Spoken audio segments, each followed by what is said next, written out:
गुरुवर प्रणाम। मैं संजय कुमार। पिछली क्लास में मैंने बात की थी कि नई शिक्षा नीति में क्या मूलभूत परिवर्तन है। लगभग 200 वर्षों से भारत में शिक्षा नीति बनती रही है। 1835 से शिक्षा नीति बननी शुरू हुई और आखिरी शिक्षा नीति 2020 में बनी है। इस दौरान निरंतर शिक्षा में धीरे धीरे विकास होता रहा, बल्कि ये कहना मैं बेहतर समझूंगा कि 1833 में ही शिक्षा के लिए कलकत्ता मदरसा की स्थापना हुई थी और 1 लाख रुपया ब्रिटिश ईस्ट इंडिया कंपनी ने दी थी। तो शिक्षा सदैव संसार के साथ, विकास के साथ जुड़ता रहता है और उसकी आवश्यकताओं के ऊपर वो दृष्टिगत होता है, उसके भविष्य को वो सोचता है और उसी हिसाब से उसमें तमाम चीज़ों का समावेश किया जाता है, जिससे एक नैतिक समाज, एक योग्य समाज, एक प्रशिक्षित समाज, एक शिक्षित समाज, एक धैर्यशील समाज, एक सुशील समाज का निर्माण हो। तो एक ही अर्थों में जो सबसे बड़ी बात स्कूल शिक्षक के लिए शिक्षा नीति में है कि आज तक जो भी शिक्षा की बात हुई उसमें क्लास कक्षा 1 से बात हुई। चाहे नई शिक्षा नीति की बात कर लें, चाहे आज़ाद भारत का जो सबसे बड़ा संवैधानिक मैग्मा काटा था शिक्षा के क्षेत्र में, डॉक्टर DS कोठारी के नेतृत्व में जो शिक्षा नीति आई थी, उसमें भी हर जगह कक्षा 1 से ध्यान दिया गया है। लेकिन जो पूरे दुनिया में शिक्षा के मनोविज्ञान के क्षेत्र में, शैक्षिक मनोविज्ञान के क्षेत्र में जो भी शोध हुए हैं, वो सारे शोध चाहे हिंदुस्तान में टैगोर का रहा हो, चाहे पश्चिम में उसकी शुरुआत लगभग 250-300 वर्ष पहले रूसो से होती है। रूसो और टैगोर में बहुत समानता है। रूसो एक बहुत बड़े दार्शनिक फ्रांस के हुए हैं, जिनको माना जाता है कि फ्रांस की क्रांति में भी उनका बहुत बड़ा योगदान है। तो वहाँ से लेकर टैगोर सबके मौलिक शिक्षा में चाइल्ड डेवलपमेंट पे, बच्चों पे, विकास पे सोचा जाता था। लेकिन हुआ क्या कि एक खास तबका जहाँ पेरेंट पढ़े लिखे हैं, माँ पिता पढ़े लिखे हैं, वहाँ तो बच्चे को बड़ी सुविधा थी। लेकिन जो मजदूर है, खेतिहर है, जिनकी संख्या भारत में ज़्यादा है, हम क्या देख रहे हैं कि हिंदुस्तान के अंदर एक जनजातीय आयोग की रिपोर्ट आई थी 90s में। स्वर्गीय बहुत ही वन ऑफ द क्या कह लेंगे कि महान IAS ऑफिसर BD पांडे हुए थे, बिल्कुल गांधीयन आदमी। आप लोगों में से कई लोगों ने सुना होगा कि पीछे 10 साल पहले नक्सलों ने कुछ लोगों को अपहरण कर लिए था, कुछ अधिकारियों का छत्तीसगढ़ में। तो वही जाकर मध्य प्रदेश कैडर के थे, सबको छुड़ा के लाए थे दांतेवाड़े के जंगलों से। तो बहुत ही सामान्य से परिवेश के व्यक्ति थे और जीवन भी पूरा गांधीयन चिंतन से था। तो उन्होंने जब ट्राइबल कमीशन के में जब वो अध्यक्ष थे, तो उन्होंने एक रिपोर्ट राष्ट्रपति को दी थी। उसमें कहा था कि हिंदुस्तान आज 3 भागों में बंट चुका है। शिक्षा के आधार तो शैक्षिक ही था, एक यहाँ इंडिया रहता है, एक भारत रहता है, यानी एक हिंदुस्तान रहता है, तीसरा हिंदुस्तानवा रहता है। तो यह शिक्षा नीति हिंदुस्तानवा के लिए है कि एक मजदूर, हमारे गांव देहात में जो मजदूर हैं, जो पढ़े लिखे नहीं हो, बच्चों को क्या पढ़ाएंगे। और एक तरफ शिक्षा मनोविज्ञान कहता है कि बच्चों का सारा विकास स्कूल जाने से पूर्व हो चुका है, 85% लर्निंग, समझ बूझ, चूँकि प्रकृति के संगत में वो सीख रहा है। वो आग को देख के डर रहा है, ठंड को देख के कुछ डालना चाहता है, आग जहाँ है वो अमृत शिशिर वहनी उसको करना चाहता है, वो चॉकलेट टॉफ़ी खाना चाहता है। तो इन सारी चीज़ों को करना चाहता है और उसकी उपेक्षा की गई थी। तो इस शिक्षा नीति के अंदर उसको अपने अंदर समाहित किया गया। ये पिछले क्लास को मैं रिकैप कर दिया। अब मैं बात कर रहा हूँ कि इसमें क्या क्या संकल्पना लिया गया जिससे आपका सरोकार है, जो बार बार कहता हूँ कि आपकी नियुक्ति कोई नहीं रोक सकता। ये शिक्षा नीति भी कहता है कि सर्वप्रथम सबसे पहले क्या काम करना है, शिक्षकों के रिक्त पदों को जल्द से जल्द और समयबद्ध तरीके से भरा जाएगा। ठीक है मामला गुरुवर। विशेष रूप से वंचित क्षेत्रों और उन क्षेत्रों में जहां शिक्षक बच्चों का अनुपात दर ज़्यादा हो या ज़्यादा साक्षरता की दर निम्न हो, वहाँ स्थानीय शिक्षक या स्थानीय भाषा से परिचित शिक्षकों की नियुक्ति करने पर विशेष रूप से ध्यान दिया जाना चाहिए। यह सुनिश्चित किया जाएगा कि प्रत्येक स्कूल में शिक्षक विद्यार्थी का अनुपात 30:1 से कम हो और सामाजिक आर्थिक रूप से वंचित बच्चों की अधिकता वाले क्षेत्रों में स्कूल में शिक्षक विद्यार्थी का अनुपात 25:1 हो, 25 औसत 1 से कम हो। कक्षा स्तर से नीचे के बच्चों को मूलभूत साक्षरता और संख्या ज्ञान सिखाने के उद्देश्य से शिक्षकों को सतत व्यावसायिक विकास CPD के साथ संबलित, उत्साहित और प्रशिक्षित किया जाएगा। अब क्या समझे, राइट टू एजुकेशन ही कहता है कि आपको दुनिया में जो सबसे स्टैंडर्ड है, नीदरलैंड का एजुकेशन या और छोटे छोटे देशों का, डेनमार्क का है, वहाँ आज प्रति बच्चे 15 बच्चे पे एक शिक्षक का औसत आ गया है। तो 30 बच्चे, जो कि एक दिवा स्वप्न है। आज भी मुझे नहीं लगता है कि हिंदुस्तान में किसी पब्लिक स्कूल ने भी ईमानदारी से इसको भी फॉलो किया है कि 30 बच्चों पे एक शिक्षक। कम से कम पब्लिक स्कूल की हालत दिल्ली का मैं जानता हूँ कि 40 से 50 बच्चों पे एक शिक्षक है। तो यह एक दिवा स्वप्न है, लेकिन स्वप्न देखा जा रहा है, प्रयास किया जा रहा है। पता नहीं वो दिन कब आएगा कि 30 बच्चों पर, वो भी जहाँ सोशली इकोनॉमिकली वीकर सेक्शन जहाँ रह रहा है वहाँ और ध्यान देने की ज़रूरत है। हर चीज़ वहाँ बच्चों को सिखाना है, तो वहाँ 25:1 का रेशियो रखना है। जो कुछ भी हो इस डिबेट में नहीं पढ़ना है, नीति है। नीति, एक गरीब देश में हम रहते हैं, बहुत सारी चीज़ें हैं। अब जैसे शिक्षा पर GDP के खर्च को इस ये नीति भी चिल्ला रहा है कि 6% करो। इससे पहले सुब्रमण्यम साहब ने भी कहा था कि 6% करो। और आज भी हम लोगों का दावा है कि जिस दिन हिंदुस्तान का प्राथमिक शिक्षा व्यवस्था ठीक हो जाएगी, हिंदुस्तान से नैतिकता की समस्या समाप्त हो जाएगी। गांधी जिस नैतिकता की बात करते हैं, हमारा संविधान जिसकी बात करता है, अगर उस नैतिकता को कायम रखना है, अगर आप चाहते हैं कि समाज में ईमानदारी, भ्रष्टाचार, दुराचार कम हो, तो प्राथमिक शिक्षा को ठीक करना ही होगा। अगर आप GDP का 6% दे देते हैं तो इस देश में बामुश्किल आपको चरित्रहीन व्यक्ति मिलेगा। ये शिक्षा में दम है, सारे जेल बंद हो जाएंगे। लेकिन आप प्राथमिक स्तर पे ध्यान देते नहीं हैं।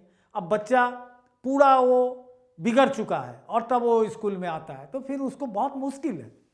जो बच्चा अपने मार्ग से भटक गया, उसे मार्ग पे लाना बड़ा बिल्कुल असंभव तो मैं नहीं कहूँगा, क्योंकि मैं निराशावादी मनोदशा का व्यक्ति नहीं हूँ, लेकिन ये बहुत ही दुखद है।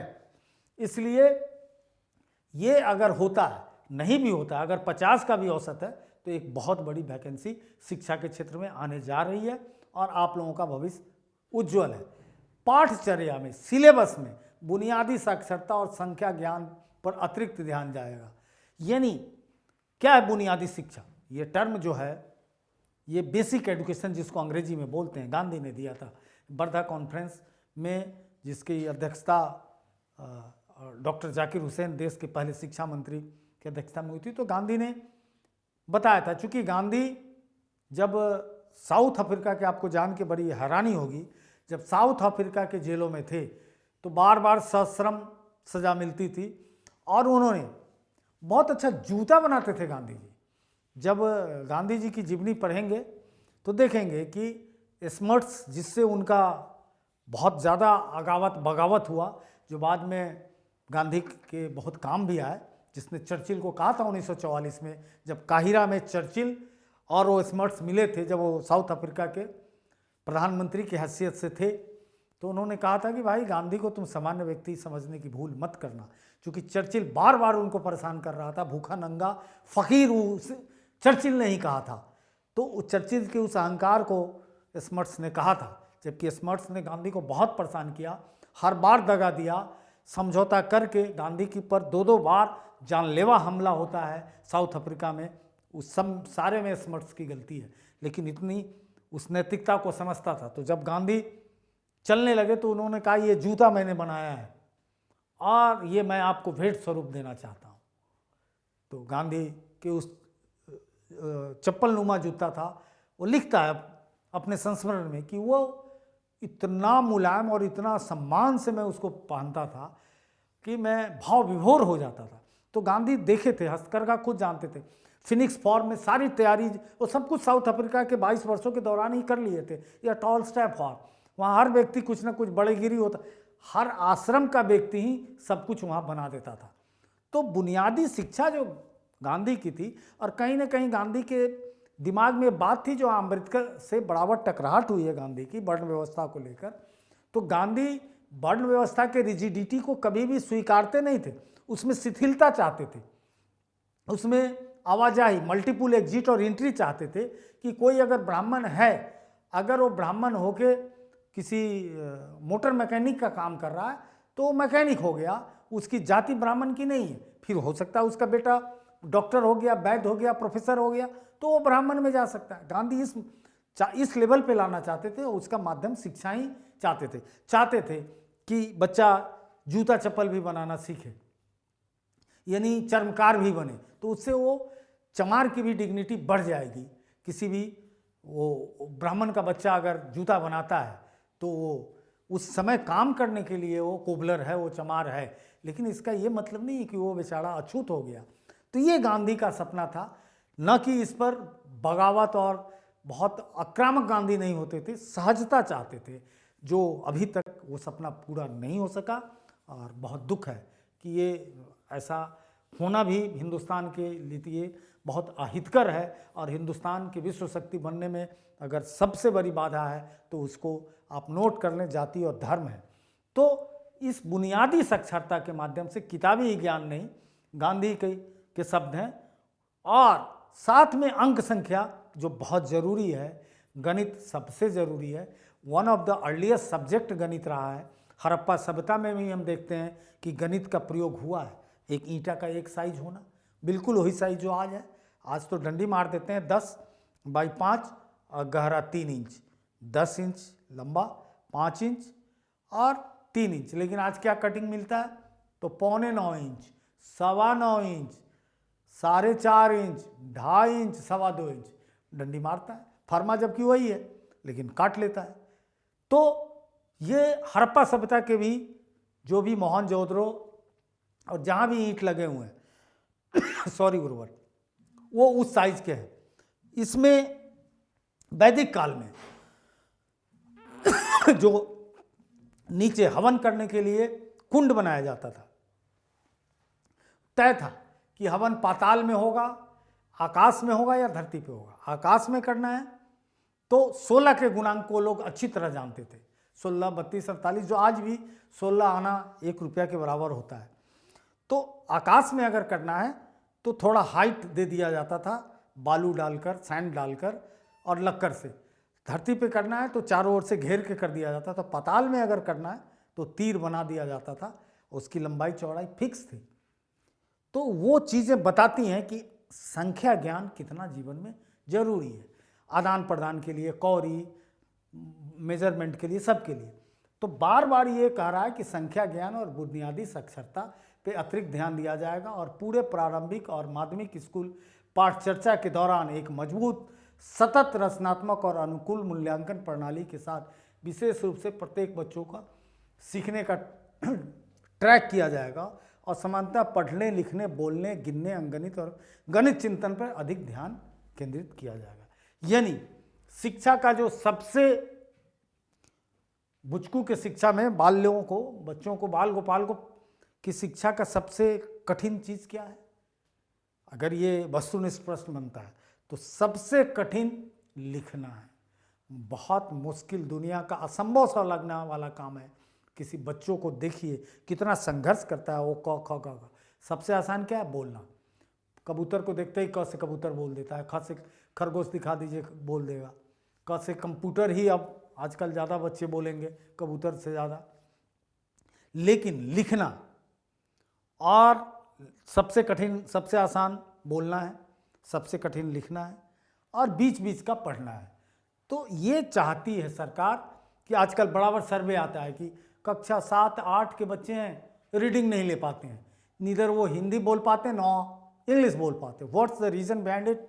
कि बिकॉज एलिमेंट्री लेवल पे उनको इसकी ट्रेनिंग नहीं दी गई है। हालांकि हम लोग जब पढ़ते थे तो एकदम से मास्टर साहब अपना स्कूल में एक डंडा लिया और बोले चलो एकाएक दुका दू गाओ, हम लोग खूब रिदम के साथ गाने के साथ उसको करते थे। लेकिन आज वो चीज़ें खत्म होती जा रही है। दू का दू, दू दूना चार, दू तिया छः, दू चौका आठ, क्या था? संख्या ज्ञान था। तो क्रिएटिविटी, कंटिन्यू क्रिएटिविटी, सतत रचनात्मक पे जोर देने की बात है और इन क्षेत्रों में प्रोत्साहित करने के लिए उन पर प्रतिदिन अतिरिक्त ध्यान दिया जाएगा और वर्ष भर विभिन्न मौक़ों पर इन विषयों से संबंधित गतिविधियों को लागू किया जाएगा। मूलभूत साक्षरता और संख्या ज्ञान पर नए सिरे से जोर देने के लिए शिक्षक शिक्षा और प्रारंभिक ग्रेड पाठ्यक्रम को नए सिरे से डिज़ाइन किया जाएगा। यानी अब जो बीएड होगा, डीएलएड होगा या टीचर परीक्षा के लिए कुछ भी होगा, उनमें इन सारी चीज़ों को इनकलकेट किया जाएगा, समाहित किया जाएगा और उस आधार पर जो पाठ्यक्रम बनेगा उसके द्वारा उनका चयन किया जाएगा। अभी जो सबसे बड़ी समस्या आ रही है कि वर्तमान समय में ईसीई के सभी तक पहुंच नहीं होने के कारण बच्चों का एक बड़ा हिस्सा प्रथम कक्षा में प्रवेश पाने के कुछ ही हफ्तों बाद अपने सहपाठियों से पिछड़ जाता है। होता क्या है कि स्कूल जो है वो एक ऐसा बागीचा है जहां आपको क्लियर सोशियो इकोनॉमिक स्टार्ट स्तरीकरण दिखता है। काहे दिखता है? अब किसी के माँ बाप पढ़े लिखे हैं, हर काम होमवर्क करा दिए, टाइम पे सब कुछ करा दिए। अब बेचारा मजदूर का बच्चा है, कहीं सो गया, आया कहीं से किताब उठा के चल दिया आधे बेमन से, तो कुछ दिनों में कक्षा 1 में देखा जाता है कि कुछ बच्चे बहुत अच्छे हो जाते हैं। जबकि शिक्षा मनोविज्ञान का मानना है कि कोई भी बच्चा अयोग्य नहीं है। अगर अयोग्य है तो शिक्षक अयोग्य है, मौका नहीं मिला उसको। अगर उस बच्चे को मौका मिलेगा तो सारे बच्चे एक समान है लगभग। अब प्राकृतिक रूप से कोई अभिशापित है या कोई ऐसी बीमारी है तो वो अपवाद है। लेकिन अगर आप किसी बच्चों में देखते हैं कि कोई पिछड़ रहा है किसी चीज़ में, तो समझिए कि उस परिवेश का दोष है, उस नीति का दोष है, उस स्कूल का दोष है, उस राष्ट्र का, उस समाज का, सब उसमें इक्वल का भागीदार है कि उसको मौका नहीं मिला। तो ये नई शिक्षा नीति चाहती है कि कोई भी छोटू पिछड़ न जाए, हर छोटू को बराबर अवसर मिले। वो तभी मिलेगा क्योंकि सीरियस पढ़ाई क्लास 1 से शुरू होगी। वो तभी होगी जब पहले वो चीज़ों को समझ लेगा, बैठना जान जाएगा, हाथ धोना जान जाएगा, नाश्ता करना जान जाएगा, बातचीत पीयर समूह में करना जान जाएगा, खेलना जान जाएगा, झगड़ा करना जान जाएगा, शिकायतें करना जान जाएगा। तो धीरे धीरे उसका क्या होगा, इंट्रैक्शन बढ़ेगा, एक दूसरे से परस्पर घोल मेल बढ़ेगा, मेल जोल बढ़ेगा। और इसलिए स्कूल में पूरी तैयारी की जाएगी। और फिर कहता है कि 3 महीने का प्ले आधारित स्कूल तैयारी मॉड्यूल बनाया जाएगा जिसमें गतिविधियाँ और वर्कबुक होगी, जिसमें अक्षर, ध्वनियाँ, शब्द, रंग, आकार, संख्या आदि शामिल होंगे। यानी खेल खेल के साथ उनको इन सारी चीज़ों का बोध कराया जाएगा। सॉरी। उसके बाद आजकल एक बड़ा फेमस शब्द हो गया है digital infrastructure. Digital infrastructure for knowledge sharing. Diksha पर क्या है डिजिटल इंफ्रास्ट्रक्चर? क्या है? आज डिजिटल इंडिया की बात हो रही है, यानी हर गांव के हर पंचायत को ब्रॉडबैंड से जोड़ना है, यानी बेधड़क नेट चले। तो इसके लिए the digital infrastructure for knowledge sharing Diksha पर बुनियादी साक्षरता और संख्या ज्ञान पे उच्चतर गुणवत्ता वाले संसाधनों का एक राष्ट्रीय भंडार उपलब्ध कराया जाएगा। यानी जैसे हम लोग पढ़ा रहे हैं तो क्या है, अगर इस वीडियो को जोड़ दिया जाए, बच्चों के लिए ले रहे हैं तो हर स्कूल में वीडियो दिखाइए। तो उसी तरह से अब सरकार भी इसकी आर्काइव बनाएगी और उस पर सारी चीज़ें होंगी। सब स्कूल में इसी ढंग के बोर्ड लग जाएंगे, लग रहे हैं। ये तो बहुत महंगा बोर्ड है, इससे मिलता जुलता। और वहाँ जैसे मैंने इसको डाउनलोड किया जाकर गवर्नमेंट ऑफ इंडिया के साइट से, उसी तरह से आप गूगल स्टोर में जाइए या ऐप बन जाएगा और डाउनलोड कीजिए, कक्षा में छोड़ दीजिए, बच्चे उसको सहज ही सीख जाएंगे। तो दोनों को मिला जाएगा। फिजिकल भी ज़रूरी है ताकि शिक्षक उसको मार्गदर्शन करता रहे कहाँ गलती करता है, और डिजिटल भी। इसके साथ ही आज की कक्षा पुनः यहीं समाप्त करता हूँ और आपसे आग्रह करता हूँ कि आप इस चैनल को देखें, सब्सक्राइब करें, अधिक से अधिक लोगों के बीच ले जाएं और दूसरी एक प्रमुख बात कहना चाहूँगा कि बहुत जल्दी रिसर्च चल रहा है, आप परेशान ना हो किताब के लिए, बहुत जल्दी कुछ ना कुछ इस पे मैं घोषणा करूँगा। अभी जो कुछ भी बता रहा हूँ उसको पढ़िए और बहुत जल्दी ऐप भी आ जाएगा, जिससे और आपकी सुविधा आपको बढ़ जाएगी। जय Hind. Contact email straightforwardclasses@gmail.com. Phone number 90130111749. WhatsApp 8800740094.